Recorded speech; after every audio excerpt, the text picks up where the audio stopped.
Hello दोस्तों, आप लोग बिहार बोर्ड मैट्रिक परीक्षा 2026 में देने वाले हैं। तो ये देखिए, केमिस्ट्री यानी कि रसायन शास्त्र का महत्वपूर्ण वीवीआई ऑब्जेक्टिव लेकर आए हैं, जो बोर्ड मैट्रिक परीक्षा में पूछा जाता है।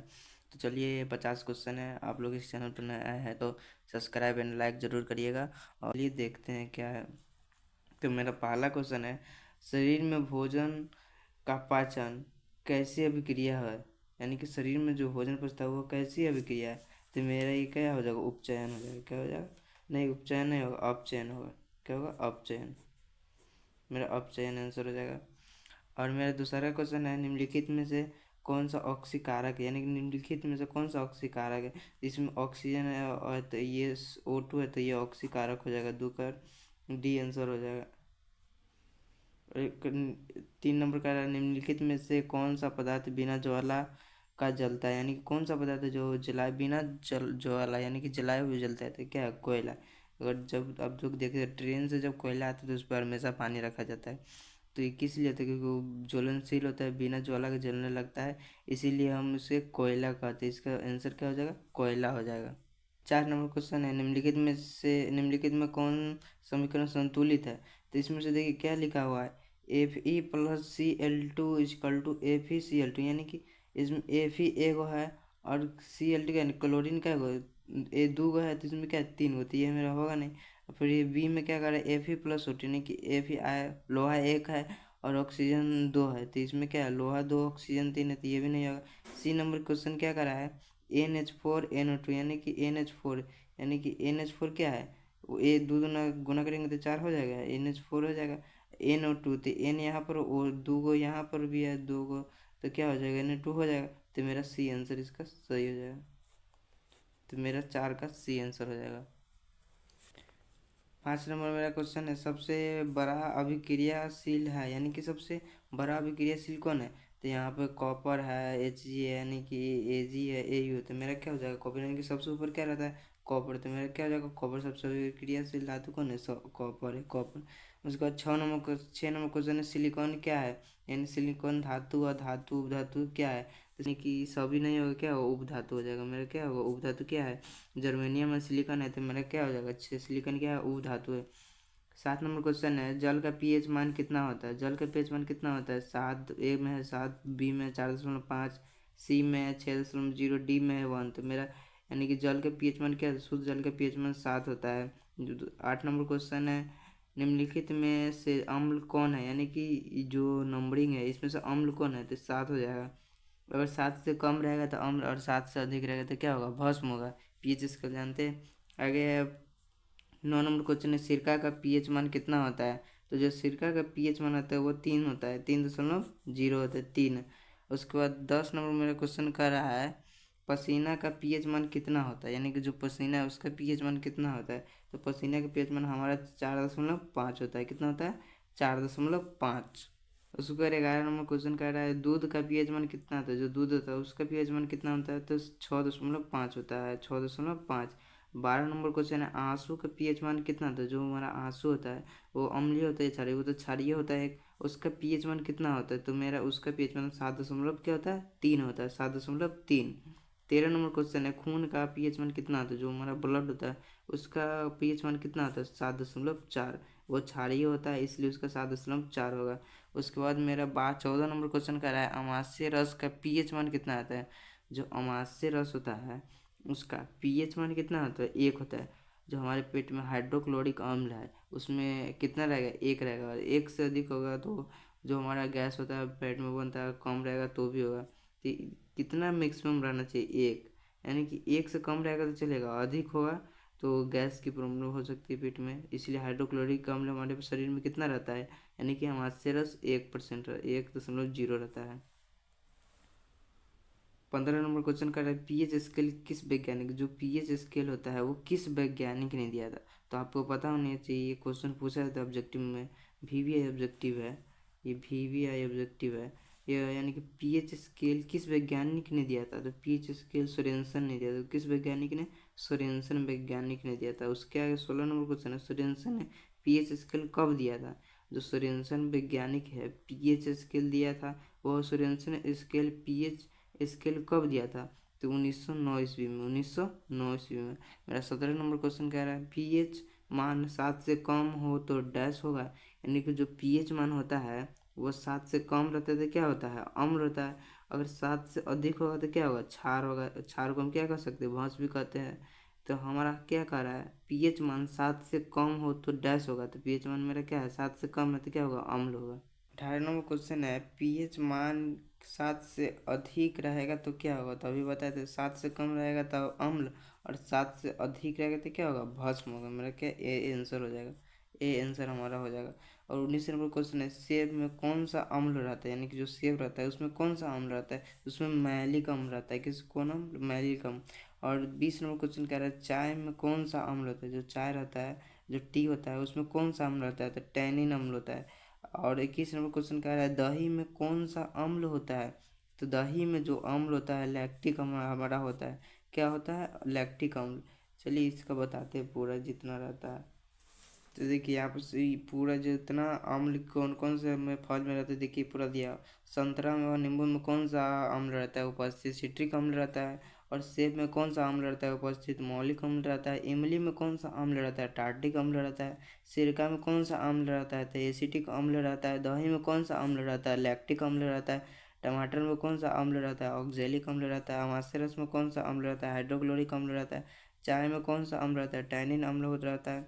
विटामिन सी में कौन सा अम्ल होता है, तो एस्कॉर्बिक अम्ल होता है। लाल चींटी में कौन सा अम्ल होता है, तो फॉर्मिक फॉर्मिक अम्ल होता है। जितना ये है इतना ही में से क्वेश्चन रहता है, आप लोग इसका स्क्रीनशॉट खींच सकते हैं।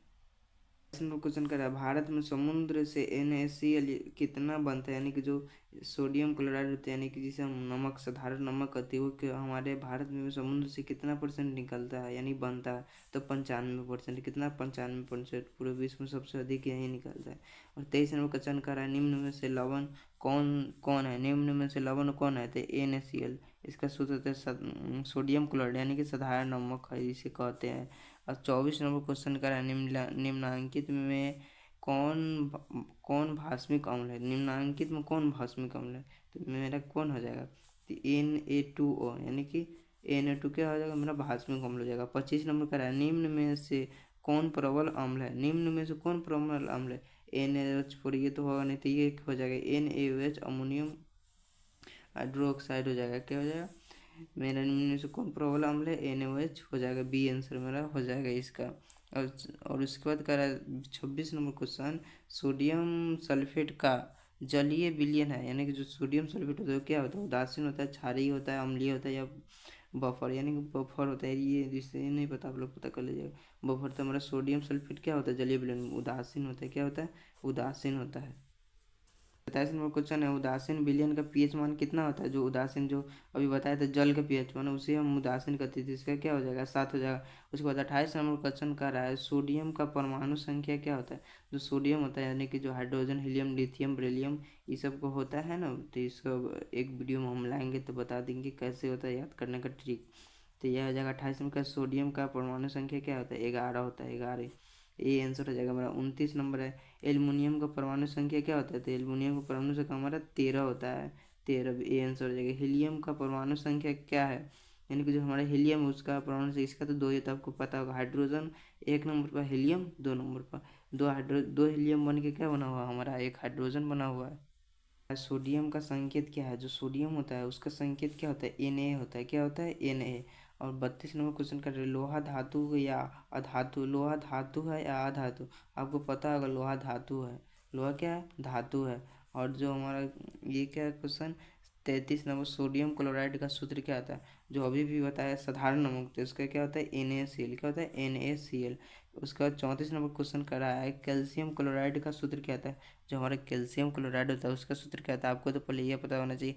कैल्शियम को किससे प्रदर्शित करते थे, Ca से करते हैं, क्लोराइड को क्या थे, तो हमारा क्या सोडियम क्लोराइड, तो हमारा क्या आंसर हो जाएगा, ये क्या सोडियम क्लोराइड का सूत्र क्या है, तो हमारा क्या हो जाएगा आंसर CaCl2। उसके बाद हमारा 35 नंबर क्वेश्चन का रहा है मेथन का सूत्र डैश होता है, तो मेथन का सूत्र क्या होता है, CH4। क्या होता है, CH4। मेथन का सूत्र क्या होता है, CH4।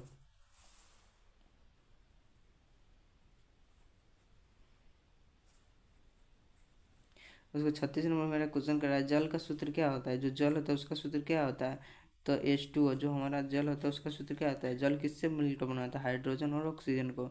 दो हाइड्रोजन रहता है और एक ऑक्सीजन रहता है, जिससे हमारा जल बनता है। तो इसका सूत्र, जल का सूत्र क्या होगा? H2O।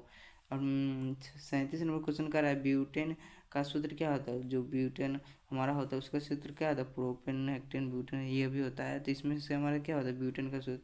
तो ये हो जाएगा C4H। इसका भी एक ट्रिक होता है।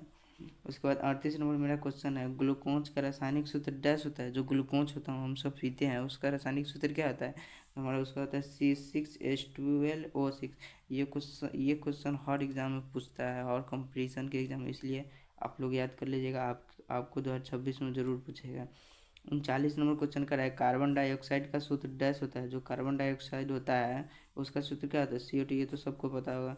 उसके बाद हमारा 40 नंबर क्वेश्चन कर रहा है, अमोनिया का सूत्र क्या होता है? अमोनिया जो सूत्र अमोनिया का होता है उसका सूत्र क्या होता है? NH3। और उसका 41 नंबर क्वेश्चन क्या रहा है, थोड़ा देखिए ध्यान से, अमोनियम का सूत्र क्या होता है? तो NH4।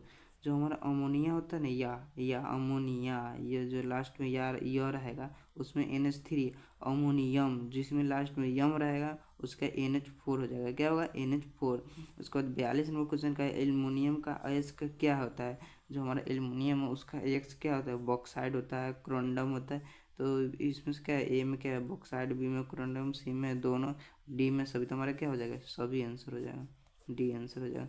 43 नंबर क्वेश्चन का है, निम्नलिखित में से पीतल किसका उदाहरण है? निम्नलिखित में से हमारा पीतल किस चीज़ का बना होता है? मिश्र धातु होता है, तो इसलिए हमारा सी आंसर हो जाएगा। 44 नंबर क्वेश्चन कर रहा है, पोटेशियम की परमाणु संख्या क्या होती है? जो पोटेशियम होती है उसमें परमाणु संख्या क्या होती है? 19 होती है। 45 नंबर क्वेश्चन कर रहा है, अपमार्जक से बनाया जाता है। जो अपमार्जक होता है, अपमार्जक को हम सर्फ कहते हैं। तो इससे क्या होता है? जो एक तो ये सर्फ है, ये तो सर्फ से क्या क्या बना सकता है? सर्फ भी बना सकता है। शैम्पुल जो होता है, शैम्पू वो भी बना सकता है। इजी सर्फ बना सकते हैं। क्या हो जाएगा? डी आंसर मेरा क्या हो जाएगा? सभी। 46 नंबर क्वेश्चन का है, टिहरी बांध का निर्माण किस प्रदेश या राज्य में है? मेरा ख्याल से क्वेश्चन, टिहरी बांध का निर्माण किस राज्य में है या प्रदेश में है? तो मेरा क्या, उत्तर प्रदेश यानी कि यूपी में नहीं है, उत्तराखंड यूके यानी कि उत्तराखंड यूके में है। मेरा बी आंसर हो जाएगा। उसके बाद करें 47 नंबर, सेल सेल यानी कि सौर सेल में किसका उपयोग होता है? तो मेरे इसमें किसका उपयोग होता है? सिलिकॉन का उपयोग होता है, इसके कारण ये हीट होता है। उसको 48 नंबर क्वेश्चन कर रहा है, सोडियम का इलेक्ट्रॉनिक विन्यास क्या था? तो सोडियम को पहले ये पता होना चाहिए कि उसका परमाणु संख्या क्या होता है? 11। तो इलेक्ट्रॉनिक विन्यास में आप पढ़े होइएगा, दो फर्स्ट में 2 रहता है और सेकेंड में 8 और थर्ड में 8, फिर लास्ट में क्या रहता है? 2 रहता है। तो मेरा सोडियम का इलेक्ट्रॉनिक विन्यास क्या होगा? तो 2 8 क्या हो गया? 10 हो गया। एक को जोड़ेंगे तो 11 हो जाएगा। तो मेरा ये हो गया इलेक्ट्रॉनिक विन्यास। आप लोग का ऑब्जेक्टिव पूरा 50 को समझ आएगा, और ये ऑब्जेक्टिव रट लीजिएगा क्योंकि ये इसी में से ऑब्जेक्टिव रहेगा केमिस्ट्री में के। तो केमिस्ट्री आपको साइंस में पता है, फिजिक्स केमिस्ट्री बायो तीनों सब्जेक्ट मिला कर रहता है ऑब्जेक्टिव। तो हम फिजिक्स का जो 50 को क्वेश्चन है, इस वीडियो के डिस्क्रिप्शन में लिंक डाल दे रहे हैं, वहाँ से जाकर वो वीडियो देख लीजिएगा। और इस वीडियो ये भी समझ आ गया होगा, और कमेंट में बताइएगा कहाँ पर समझ नहीं आया है। तो चलिए इस चैनल को सब्सक्राइब जरूर कर लीजिएगा। फिर मिलते हैं अगले वीडियो में। धन्यवाद।